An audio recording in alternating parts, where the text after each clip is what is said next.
يا مساء الجمال يا حبيب اخوك، عامل ايه؟ انت وحشني، والمقدمه دي كمان كانت وحشاني. انا كنت غايب عنك الفتره اللي فاتت بقى طول رمضان عشان ايه، ميد ترم بقى والمدعكه اللي حصلت دي. بس راجعين النهارده نتكلم على فيلم العيد شقه، فهات بقى بسكوتك وشايك وحلوياتك دي وبينا على الريفيو ارض الرجوله والجدعنه. قصه فيلمنا بتحكي عن اتنين، محمد ممدوح في دور حجازي وعمرو يوسف في دور اسماعيل. الاتنين صحاب ويندهوا بعض باسم شقه، وشقه هنا حاجه زي شقيق كده. الاتنين بينفذوا عمليات اجراميه لصالح الدكتوره واللي عامله دور الدكتوره يسرا، وهيحصل خلاف بينهم، ومن هنا احداث فيلمنا هتبدا. اللي عجبني بقى سبيشالي ان صناع الفن في مصر ابتدوا ياخدوا بالهم ان الثنائيات دي بتعمل نجاح وبتعجب الجمهور. كان عندنا حاجات زي ملوك الجدعنه، ورمضان اللي فات كان فيه العتاوله، وطبعا عندنا الاعظم والايكونيك سلام يا صاحبي. وكما قال الشاعر، شوف حبيبتك ازور.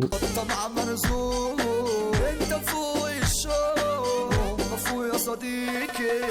ده كابونجا مش الفيلم، سوري انا اندمجت. وعندنا برضه ثنائيه عظيمه زي ابراهيم وعشري من ابراهيم الابيض. وزي ما انت عارف يا حبيب اخوك، قريه مش نصيبك ابراهيم، عمرها ما كانت لك. يعني لا مؤاخذه حبيب اخوك لو قلبت عليك المواجع ولا حاجه، زي ما انت في بسكوتك، احنا هنكمل الريفيو عادي. فالفيلم ده بيقدم لنا ثنائيه حلوه بين حجازي اللي هو الهجمه الضخم اللي بيتصرف بعنف دايما ودراعه سابق دماغه غشيم وسكير بس قلبه طيب، وبين اسماعيل صاحبه اللي هو الراسي العاقل اللي بيخطط للعمليات، وكتفهم في كتف بعض في كل حاجه. فكتابه الشخصيات نفسها كانت حلوه وعجبتني فعلا. فيلم شقه هو فيلم اكشن، وعجبني في الفيلم تصميم وتصوير مشاهد الاكشن والفايتس. واللي عجبني اكتر كمان ان في مشاهد الفايتس والضرب بالذات كان في حته كده سلو موشن كانت تخطف العين، والتريلر كمان كان كويس جدا، فدي كانت حاجه مبشره. وبجانب الاكشن بقى فالكوميديا نصيب في الفيلم، وكان اغلب افيهات الفيلم حلوه وتضحك فعلا، وكان برضو اغلبها من نصيب محمد ممدوح. وحيث اننا لسه في الحته بتاعه الاكشن، فانا مش عارف هي صدفه ولا قصدينها، بس لو قصدينها فكتاب الفيلم كده كانوا سهرانين بيلعبوا مهمه الكازينو في GTA اونلاين عشان حوار النزول بالحبل من فوق ومكافحه الحشرات. يعني هي شبه الميشن بتاعه الكازينو في GTA، بس بصراحه تنفيذها عجبني، يعني كان لطيف. اما بالنسبه لاشرار الفيلم فهم كانوا اتنين، يسرا في دور الدكتوره وعباس ابو الحسن في دور اكرم السواعد. يسرا طبعا احنا مش محتاجين نتكلم على ادائها التمثيلي، يعني صباح الفل، بس دورها اللي مكتوب هو مكتوب كويس كفيلن، وهي كمان اضافت للدور هيبه، فالصراحه كانت حاجه جميله. اما بالنسبه لعباس ابو الحسن في دور اكرم السواعدي، فهو المفروض انه غني وابن ناس وفي نفس الوقت شرير ما يعرفش الرحمه، بس اللي الفيلم بينه لنا ان هو غني وابن ناس، وناسه تقريبا يبينوا لنا ان هو الشرير وما يعرفش الرحمه، فاحنا ما حسيناش بخطورته الا لو هيكون هو الشرير بتاع الجزء الثاني، لو في جزء تاني يعني. وزي ما اتقال في التريلر، ففيلم شقه مستوحى من روايه المانيه مشهوره اترجمت للغات كتير، وهي روايه امير اللصوص لكورنيليا فونكا. مشاكلي مع الفيلم هم 3 مشاكل رئيسيه تحديدا، وخلينا نبدا باول واحده. اول حاجه مبدئيا، يعني محدش يقدر يختلف ان محمد ممدوح ممثل كبير ومتقن لادواره وكويس، بس عشان تفهم كلامه فانت محتاج تركز معاه وهو بيتكلم وتكون شايفه عشان تعرف هو بيقول ايه بسبب مخارج الحروف. وفي مشاهد كتيره في الفيلم محمد ممدوح بشخصيه حجازي المفروض انه بيسرد الاحداث، فانت بتبقى شايف المشهد وسامع صوته وهو بيسرد الاحداث. مع صوته في الساوند تراكس بتاعه الفيلم، وساعات كمان بتبقى الساوند تراكس اعلى من صوته، ففي جمل انا ما فهمتهاش وما كنتش سامعها كويس، فدي بالنسبه لي كانت مشكله كبيره. تاني مشكله بالنسبه لي، واعذرني ان انا بركز في التفاصيل الصغيره دي، المفروض ان دينا الشربيني ممرضه ساكنه في منطقه شعبيه وظروفها الماديه على قدها، كل ده تمام وما عنديش اي مشكله معاه، لحد ما تيجي دينا الشربيني تبتسم سنانها ابيض من غسيل الحاجه، لا مؤاخذه يعني حاجه بالتعبير مجازي يعني. سنانها بيضه جدا، وده مش متناسب مع دورها، واعتقد ان دي مشكله بتقابل اغلب الممثلين عندنا في مصر، ان سنانهم بتبقى بيضه اوفر على ادوارهم. ثالث مشكله واخرهم، انه برغم اداء امينه خليل التمثيلي كويس وشخصيتها اللي مكتوبه كويس، الا انها ما بتعرفش ترقص، وهي عامله دور رقاصه، فهي تاخد ايه فور ذا ايفورت وكل حاجه انها حاولت، بس هي فعليا مش بتعرف ترقص. وفي مشهد او 2 انا كنت بحس انها هي كانت بنت ناس واشتغلت رقاصه عشان الدنيا جايه عليها ومضطره، مش هي فعلا رقاصه. المشاكل اللي انا قلت لك عليها دي يا حبيب اخوك مش هتاثر على انبساطك بالفيلم في اي شيء في الحقيقه، اللهم الا مثلا مشكله السرد، ان انت في ممكن كام جمله ما تسمعهمش او ما تفهمهمش، بس ما دون ذلك فالفيلم لطيف وحلو وريكومندد. وهنا نوصل لاخر الريفيو ونقيم الفيلم. وتقييمي لفيلم شقه هو 6.5 من 10. فيلم حلو للعيد ولطيف وريكومندد ان انت تروح تشوفه، واتوقع ان هو هيكون اعلى ايرادات في العيد ده. بس كده يا حبيب اخوك، اسيبك لبسكوتك وشاي، عايزك تسقسق، يعني لو خلصت سقسقه بس او خلاص كوبايه الشاي، قوم اعمل كوبايه شاي تانية وتعالى سقسق وكحكك وبسكوتك وبيتيفورك وكل الحاجات الحلوه دي. اتمنى تكونوا انبسطتوا. وبس كده، لو انت عندنا على فيسبوك اعمل لنا لايك بقى وشير وهات صحابك، لو انت عندنا على يوتيوب سبسكرايب ولايك والحاجات الحلوه دي.